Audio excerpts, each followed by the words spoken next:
no, ne parle anglais. And I'm like, don't lie to me. You think I'm fucking new? You know, they think you're that fucking stupid. So I went to this, there's an actual like French, the Francophone part of Montreal where they predominantly are speaking mostly in French. Because in Montreal, they'll have like kind of like the Spanglish, like the English and the French. But, you know, a lot of people speak like English, like you'd think they're from Toronto. But then all of a sudden they just put on the French accent. So I go to this French woman's house who I didn't know she was French. I should have known it wasn't going to be worth $40 when her pictures were black and white. She sent me black. What do I care? I'm fucking, at this time, I'm in my early 30s. I'm ready to titty fuck. I did a set the night before that didn't go well. I don't think anything like this. I'm like, she got great tits. Let's fucking do this. I mean, she's probably in her 40s. And I show up and I get dropped off.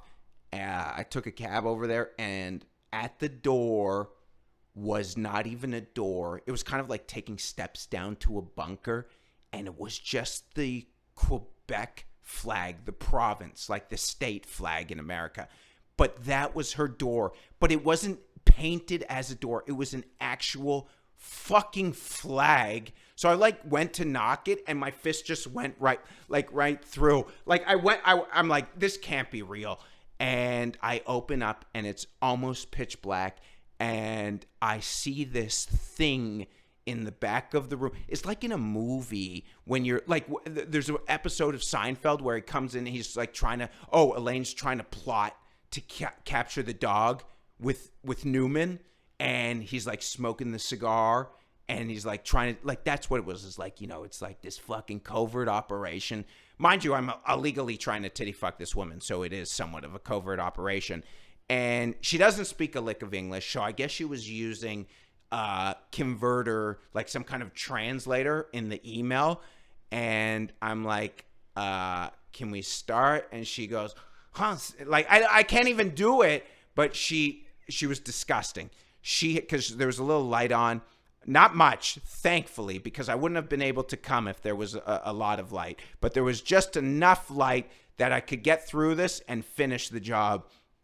And I almost thought for a second, maybe this isn't worth it. There was like a moment between like walking in there and me about to get my dick out that I'm like, I can't do this. This is $40. I mean, I don't know. There could be someone who's going to murder me. But the problem is, once she's disgusting. And once her tits came out, they were so big. I'm like a glutton for fucking big tits. I'm a gluttonous. I couldn't control myself. And she had like raccoon eyes. I don't even know if she had hair or if it was like a gray spot. Like she had hair, but there was like gray spot. I didn't know what it was. It was really a fucking disgusting experience. But again, those tits, you just have to zone in. It's kind of like when you're a major league ball player and you know they're throwing, how do you hit a 99 mile an hour fastball? Well, you don't see anything else except the ball, and that's all I focus on. You know, I could read the seams on her tits. That's how great her tits were. They were so big, and I just remember her putting the lotion on. My cock was somehow extremely hard. It shouldn't have been. And I got him in between the tits.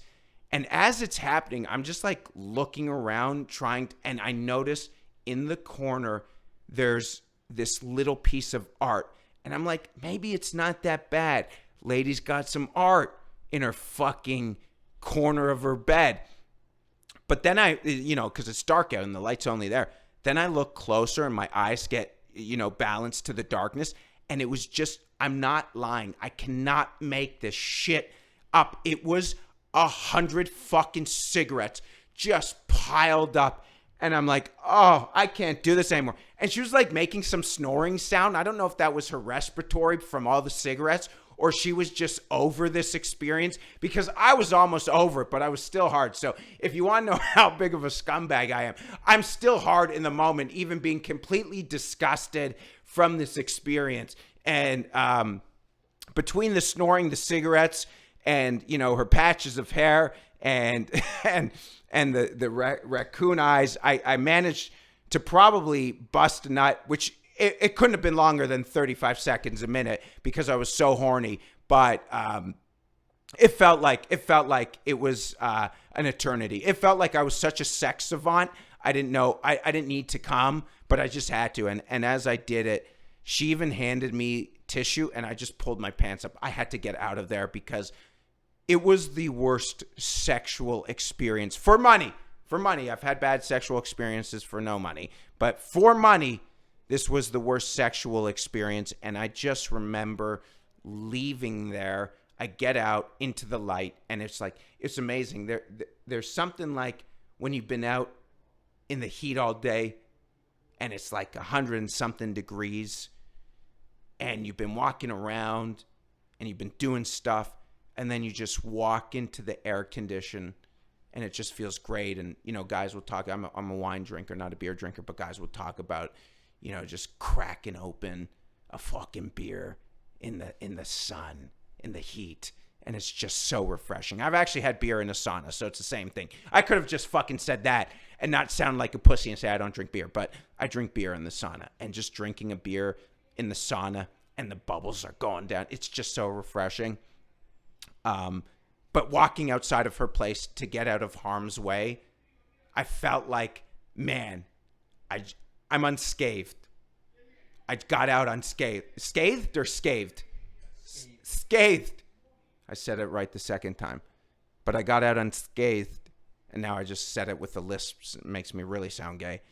And I got out unscathed, but I was so upset about that experience, I almost started crying. I called my good buddy Paul Thompson, who's an incredible comic, and I couldn't have been more than 100 feet away from her place as I'm walking away, trying to get the fuck out of that area. I don't know if I'm going to get murdered. I don't know what's going on, but I'm walking away. I call Paul Thompson. I'm like, Paul, I just titty fucked a pig. I mean, I felt like that's the level. And maybe I shouldn't be so aggressive.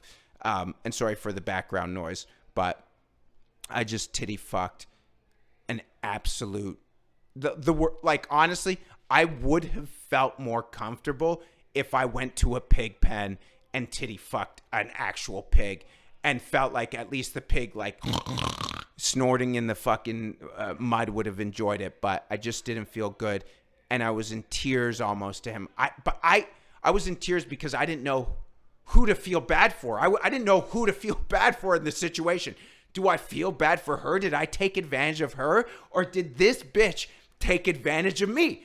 She knew well, she didn't know anything about my life, but I went to crossover. Here's the biggest pig part of the whole situation. This is where it's really disgusting. As I'm walking back to Montreal, I literally open up my phone and go on Grindr. This was in like 15 minutes, and find a dude to fool around with. And I felt like such a scumbag. But part of it's like, in my own sense, if I never told anyone, I'm like, oh, this is pretty cool. You know, I could hook up with dudes and chicks